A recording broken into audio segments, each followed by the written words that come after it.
mga kabungismis, welcome back again to another vlog. Ito po si Pusilax Diary, hatid ang mukha ng balita. And good news sa mga batang Maynila. Talagang si Mayor Isko Moreno, talagang mahal na mahal ang mga batang Maynila. Hindi talaga kayo pahihirapan dahil ito nga po may ibinaba sa bawat barangay. Basahin ko lang po itong nakapost sa City Civil Registry Office Manila, and follow nyo na nga rin po for more updates po dito sa Manila.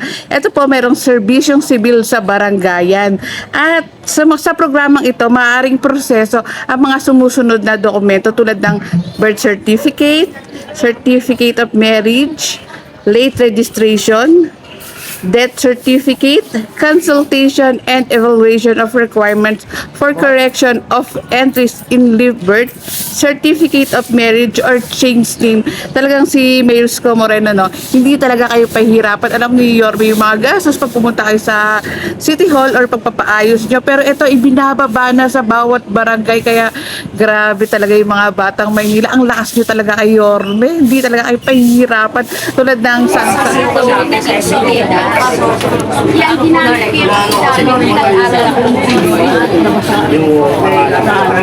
na-record or may record ko na basado? Record. Kasi kasi sa amin. Yung ano bigyan ko na lang po kayo sa requirements kasi yung pwede natin sa request ito hindi po natin sa local copy pero tatabi niyo po ito ha kasi sir niyo yung bigyan ko na lang kayo po kayo ng isang request para ma-record unahin na po po name mag-file po kayo ng late registration provide pinapaka documents na